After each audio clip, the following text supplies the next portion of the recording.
chạy mốt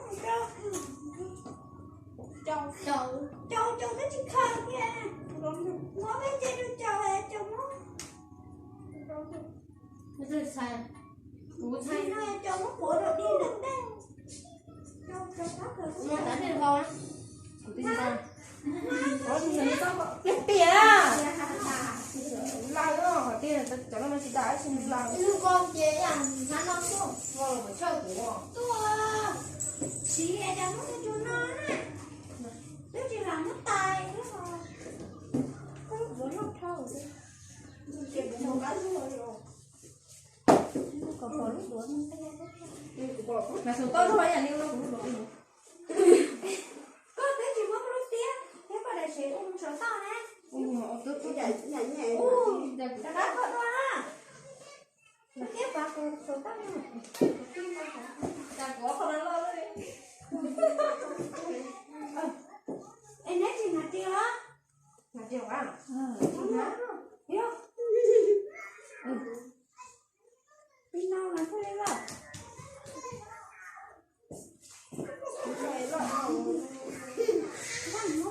đây thì con này này đi ra nè ta chỉ trâu nè dù trong dù sáng nhiều to nè có tiền là có thể bán dù cái mất số còn biết là có thể đi cái này thực có phải đi tới chỉ cả lên lên cho có mất một phương đúng không nó tới chỉ cả lên điều gì mà tóc sao chị nói sao dây rúa này sao con của nó luôn đâu lấy nè nè có khi lấy một cái sao thì lo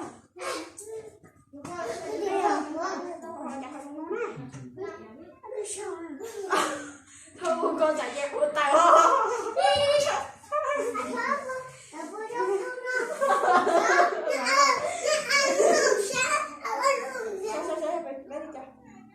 nó có nãy nó tròn thôi mà rồi rồi anh hả chị em có ngày mai chừng thì có thể đúng cho một sao của lấy ta không có nước đấy để chia được để chúng bảo con coi chia cái gì cũng cho con cũng một sao rồi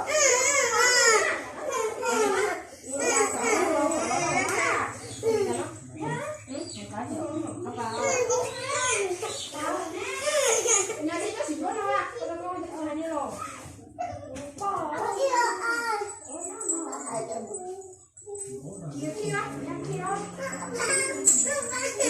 không có chơi đâu là như vậy chị rồi không ngờ có thùng đầu là này cái gì lời đâu kẻ có là sao cái này để tránh nó hôm nay muốn đợi cho của tao muốn đợi nó xia đi cơ xia luôn rồi đừng có đến cho chúng con đấy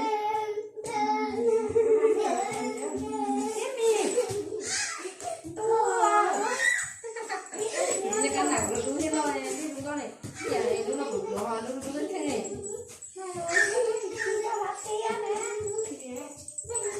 lúc sau này của những phút thổng nha tao em hỏi tao xé xong nó được rồi tao bé không nào giờ có lên thì tôi phải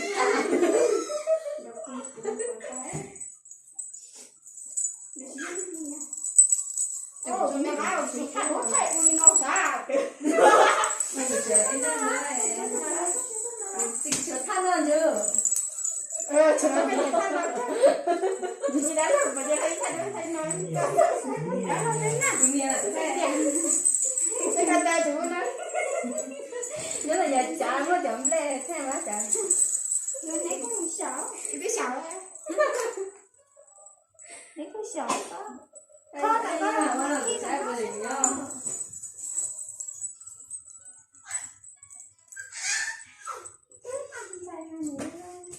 thầy em nói chị xeo thôi đó chị xeo cái lợi gì của thôi xeo nó thấy qua cũng phải có Rồi phải nhìn.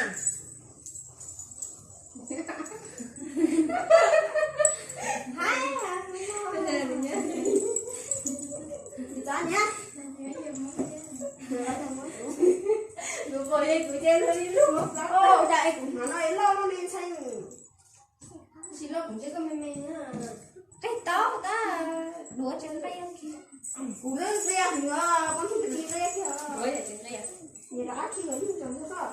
Đi cơ sao? To. Chồng đời chắc có rồi chi lái à. Chắc của em tin cái tụi nó để lo đi đâu của tụi nó. Nó cũng vậy luôn. Chả biết gì. Thế thì làm cho tụi khách thì. Em còn nếu phải đó nếu một tí sáng có thì làm được. Em mà tôi mới dùng một sao là tôi đợi nó xuống xe. Lúc đó còn phụ nó chơi của con. Đây là sao phải học tên. Con dùng mua chả. Bây giờ Lily có mua Lily còn chứ. ở đây là Cho cũng lắm. Cha chả Thế nó còn muốn bên chỗ nó còn ngồi ra không chỗ.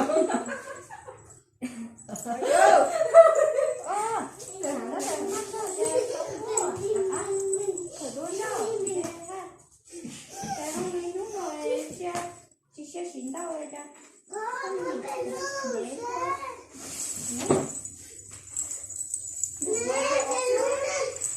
Hả? Em ít ra cho. Bố sao à? Bố tôi chỉ lấy phải chị em.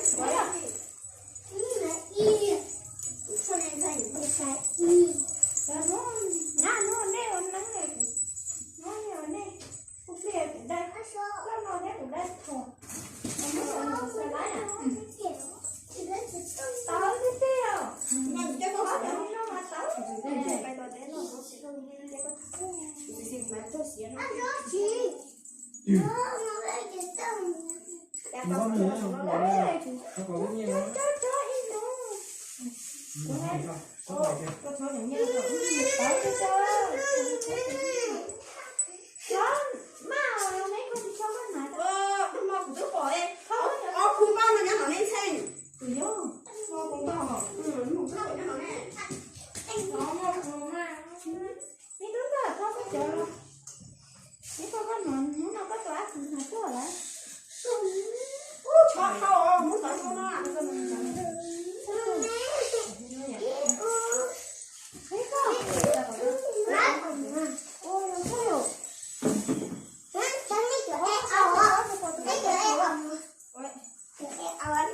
Tôi chưa nên chủ.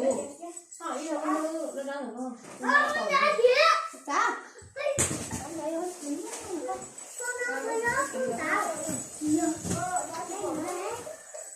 anh này còn có gì quay à Có xong nó con nhớ sợ con đi.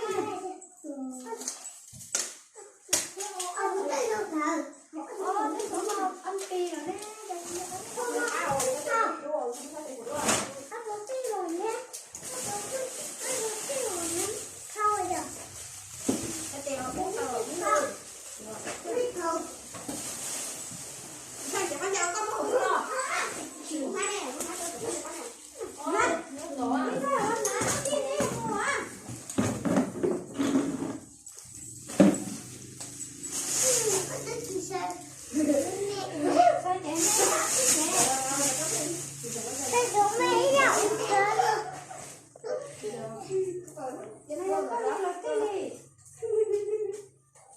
Mà sốt còn thấy không? Sốt còn thấy.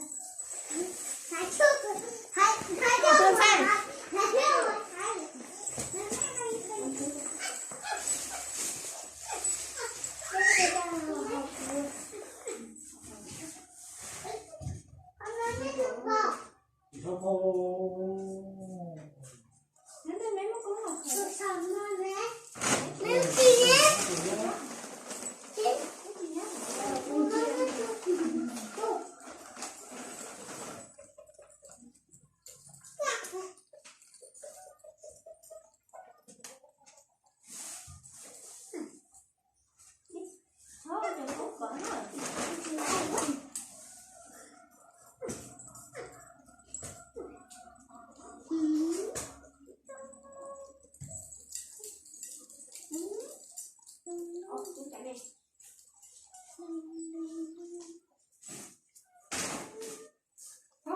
Nó còn đi chú tinh. có Từ sông nó Vậy có cô hậu đi chả? Không. Đúng rồi nó. Có số sống nào. Có số sống nào. Cái gì đây? Mấy thầu lôi cho. Thầu lôi đi. Còn mấy tao gì nữa.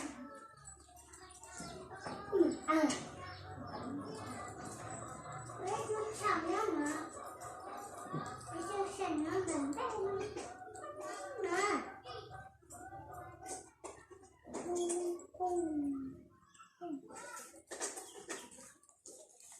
Đây là mới để nó cắt sạch.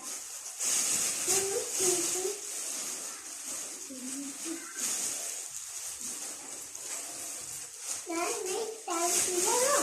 Ô, đã có con nó nặng.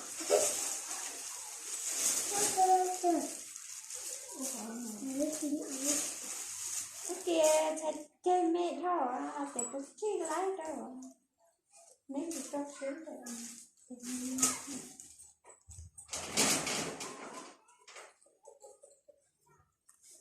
Lấy tiền hẳn cho cái rồi. Để đi lo đó.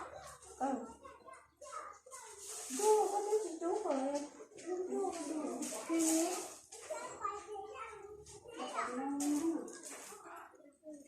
Mà sao? cái này cho nó cái cho nè Đấy không chắc.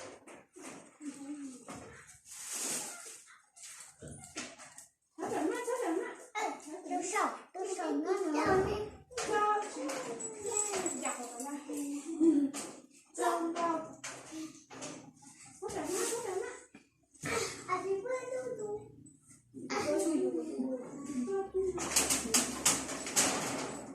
Anh nói tí tôi sợ nó chết. không cái số thì nó không vào đâu có gì hết trơn từ tay rồi nè nó ra xong nè Đúng không? Chưa. Chưa. xong nè mình chỉ nhắc Bé xuống nữa.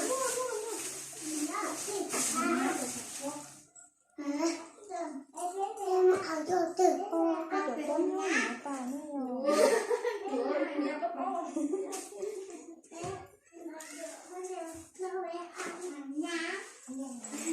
Nhớ nó đâu.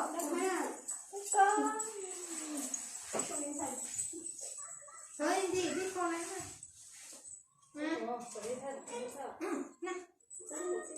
Nó tuần nó. Thấy ơi, là cái lơ. con này có cái không lấy thì Đấy là con đó thì nó vai phục bó.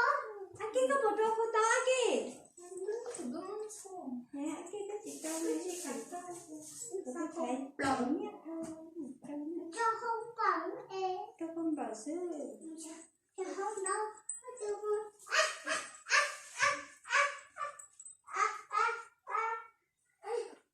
Cháu không đi ra, cháu không.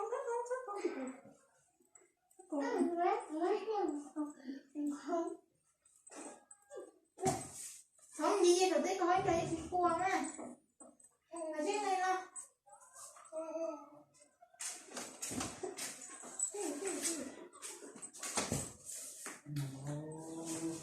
Sao? Chúng đây. Hãy chấp đập. Một bé thì mình tới mình sẽ đá. Nó mà nè. Lại nè. Nó ra. Có mà. Có. Hãy chấp. Đi khai ở. Nó có một kẻ đây nó có một sợi dây của cái kiểu là có ra ăn cái lúa này để coi nhỏ ăn cái lúa này nhỏ hồ thì có chứ nó có lớp thôi làm má nó nó đều có nó thế đi hái nó cần nhiều bé mà thế thì muốn thay nó cũng muốn chứ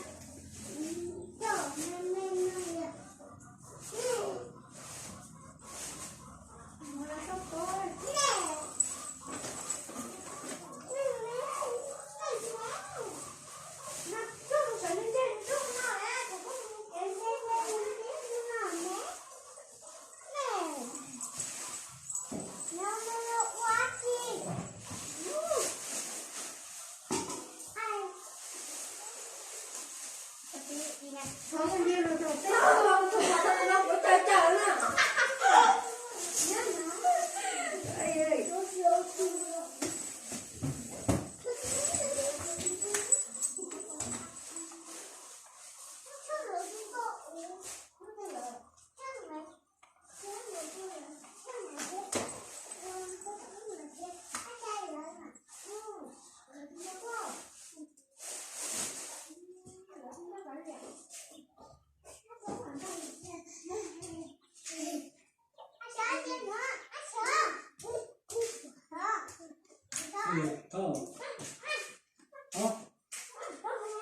chồng có nào xem hết rồi không ơi ạ.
Có mua là con phóng thôi.